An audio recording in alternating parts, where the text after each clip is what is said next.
In this video, I'm going to be giving you a complete guide on how to control recoil perfectly.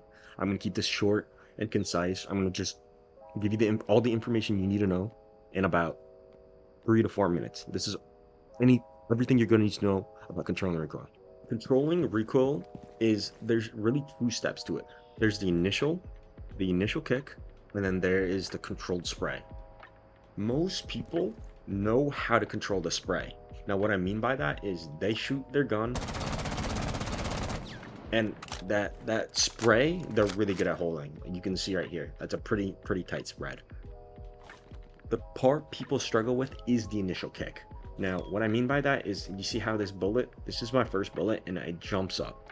That is a part people struggle on, and that is a part that people with really good recoil control are able to do really well. That's why people think they're Cronus, they're Matrix, whatever. It doesn't matter. If you want really good recoil control, you need to learn how to control the initial kick. I'm going to teach you how to do that, and then I'm going to teach you a shortcut on how to do that if you're really still struggling. So what I did is I just practiced moving my thumb the second I pulled my trigger. Right? So it's like that. So I'm still drifting up, you can see, right? So it's not perfect still, but if you learn how to pull down right as your trigger is getting pulled, you have a much tighter grouping. Like, you can see this is a pretty tight grouping, but this kick is bad. Even right here, this is not a perfect grouping, but it's much tighter than what it was over here.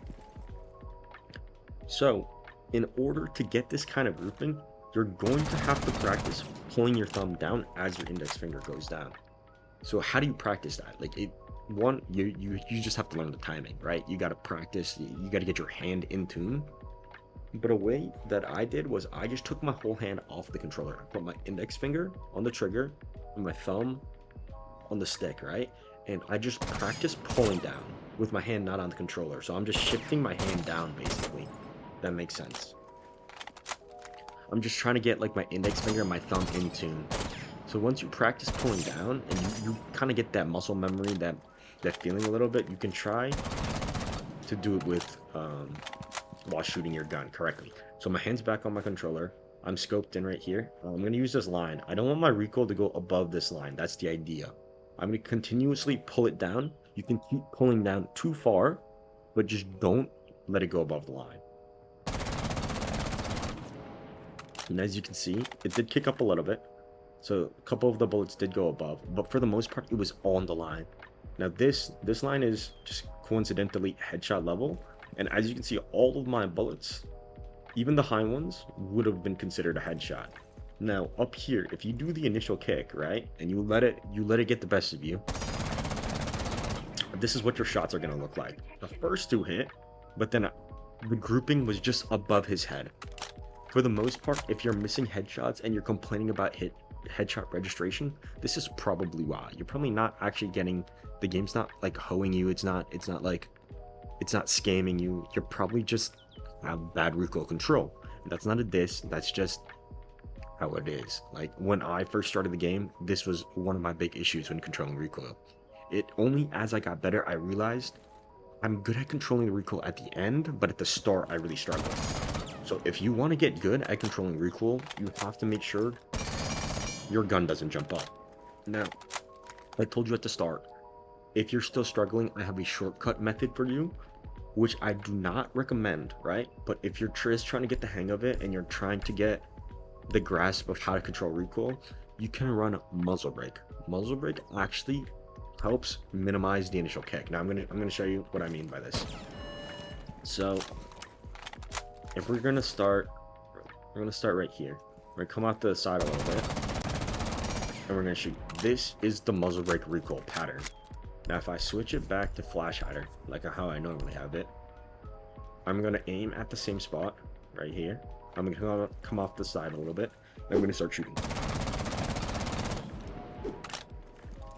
Now you can see that the muzzle brake is a little bit lower. If it goes straight across, it is definitely lower than the flash hider one. Now, it's not like, I wouldn't say flash hiders is twice as high, but it's like 1.5 times. It's definitely easier to, or it's definitely a smaller distance when you use flash hider for the initial kick. So if you're struggling with your initial recoil control, try the muzzle brake.